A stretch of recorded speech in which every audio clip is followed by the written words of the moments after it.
Hola, ¿cómo están? Es para mí un gusto saludarlos y aprovecho también de darle la bienvenida a la tercera y última parte del proyecto de artes visuales para quinto año básico, que tenía como tema fundamental la perspectiva o el uso de la perspectiva para dibujar. En un principio vimos ejemplos reales de cómo el efecto visual llamado perspectiva tiene que ver con la distancia en la que vemos los objetos y lugares de acuerdo a nuestra posición en el espacio, y luego a partir de eso estuvimos trabajando para comprender mejor este fenómeno visual. Para hacer un breve recordatorio, el dibujo en perspectiva cuenta con 4 componentes principales que voy a mencionar a continuación. En primer lugar está la línea horizontal, que es la línea base, donde se plantea el diagrama que uno construye luego. En segundo lugar está el punto de fuga, que es ese puntito que nosotros marcamos a la mitad de la línea horizontal base que mencionamos antes, que es donde se desprenden todas las líneas que van determinando cuál es la posición en la que vamos a dibujar los objetos más adelante. Y aquí vamos al tercer lugar, que serían las líneas guías de fondo. Esto es muy importante porque determina el fondo o la profundidad de los objetos que vamos a dibujar, lo cual hace que sean en 3D. Y en el cuarto lugar y último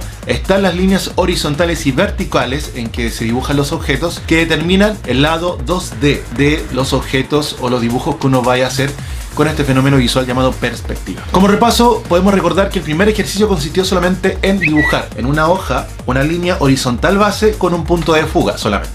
Y en el segundo ejercicio lo que se pidió es hacer una construcción, ¿no es cierto?, de una ciudad en fantasía o un espacio urbano basándose en la perspectiva, no el fenómeno de perspectiva, para dibujar la línea horizontal, las líneas guía y construir una ciudad en 3D. Y en el video se le dio un ejemplo detallado de cómo lograr hacer un dibujo en 3D con líneas en perspectiva. Y aquí me quiero detener y aprovecho de felicitar a todos los niños y niñas que se atrevieron a hacer este trabajo, que está bastante complejo. Los felicito por haberse atrevido a hacer este trabajo, que en realidad está bastante difícil de hacer. Yo realmente lo revisé, vi que hicieron harto esfuerzo en mandar esta tarea y demostraron su paciencia, concentración y mucha voluntad en poder hacer esta tarea, que también les sirvió, yo creo, para ejercitar este fenómeno visual que es la perspectiva. Sin embargo, como ustedes ya saben, me imagino, como lo pudieron revisar en sus registros, la tarea, por lo general, la mayoría de las personas a las que le revisé la tarea no estaba completamente bien o no estaba totalmente adecuada a lo que yo pedí. Y es por eso que quiero mencionarles por qué tuve que corregir la tarea de esa manera. Estaba difícil de hacer el ejercicio de acuerdo a lo que yo pedí, o que el dibujo les quedara exactamente como yo lo mostré en el ejercicio, ¿no es cierto?, en el ejemplo.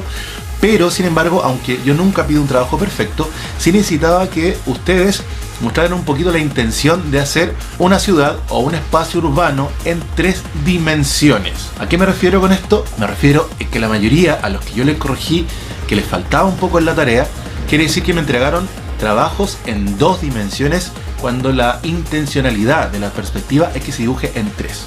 ¿Cuál es la diferencia? 2 dimensiones, 3 dimensiones. Les mostraré enseguida. Acá hay un dibujo en 2 dimensiones donde se aprecia claramente en este cuadrado que el dibujo tiene solamente 2 medidas que calcular, que es el alto y el ancho del objeto. Acá tengo 2 dimensiones dibujadas solamente, alto y ancho. Sin embargo, acá abajo este cubo tiene dibujada 3 dimensiones, que sería el alto, el ancho y el fondo del objeto.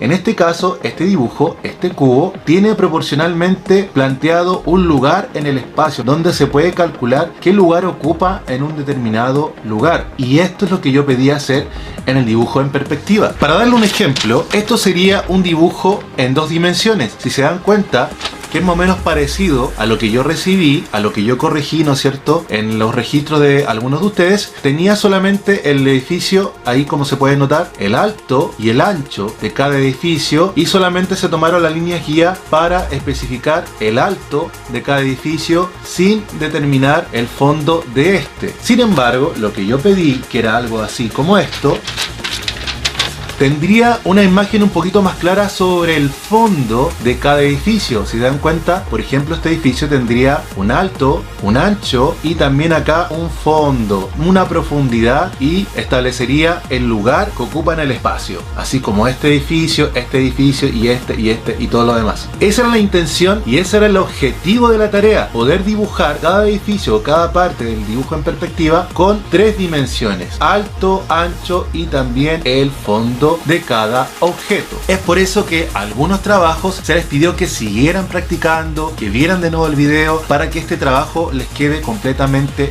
bueno. En este caso es importante señalar que las líneas guías se tienen que utilizar solamente para determinar el fondo de cada objeto, no solamente la altura, y eso es lo que se pidió. Es por eso que es necesario que aprendan a utilizar bien las líneas guías para que este ejercicio les quede completamente bueno.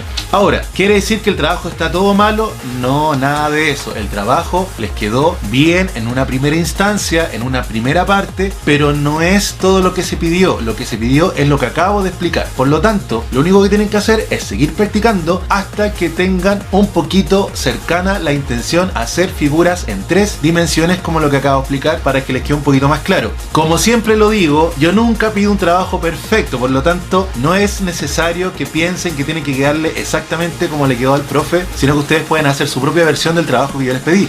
Acá tengo 2 ejemplos de 2 niños que hicieron un trabajo, que se esforzaron por hacerlo, que no les quedó perfecto, pero tuvieron la intención de hacer figuras en 3D, y que es lo que yo estaba pidiendo. Vamos a verlo a continuación. Acá hay un dibujo y acá hay otro. ¿Se dan cuenta? No es necesario que un trabajo quede perfecto para que quede correcto, o por lo menos que tenga la intención de haber cumplido los objetivos que se están pidiendo en esta actividad. Pero ahora, para pasar a la última parte del proyecto de artes visuales, les voy a mostrar en qué consiste el último paso para cerrar el proyecto de artes visuales, llamado perspectiva. Se trata de lo siguiente: les voy a mostrar un dibujo que yo hice para poder mostrarles el último detalle que se pide para este trabajo, y es bastante similar a lo que ya hicieron, sino que solamente consiste en detalles. ¿Se dan cuenta? Es muy parecido a lo que ya habíamos hecho, que es la ciudad, ¿no es cierto? Pero acá se pide que se hagan detalles como los árboles, los autos, ¿no es cierto? Y se coloree todo el dibujo. Si se dan cuenta, los vehículos que están más cerca están más grandes, y los vehículos que están más lejos están más pequeños, obedeciendo al sistema o al fenómeno de perspectiva. Lo mismo los árboles, las veredas y todo lo demás. ¿Ya? Tienen que construir una ciudad un poquito más detallada y hacer los detalles que ustedes quieran y pintarlo como ustedes quieran, de acuerdo a su imaginación e ingenio. No está de más decirlo, pero esto fue solo un ejemplo de lo que ustedes pueden hacer. No tienen que hacer el mismo dibujo que hice yo, tienen que hacer algo que tenga que ver con su imaginación, ingenio o creatividad para lograr un mejor resultado. Muy bien, eso fue toda la actividad del día de hoy, y con eso cerramos el trabajo y la temática del proyecto de artes visuales llamado Perspectiva. ¿Tienen dudas, comentarios? No olviden mandar tu audio o video con la duda. Si no, manda tu tarea terminada para que podamos revisar tu trabajo, y nos estaremos viendo en una próxima oportunidad para completar otro proyecto de artes visuales. Quédate en tu casa, que estés muy bien. Un abrazo. Chao.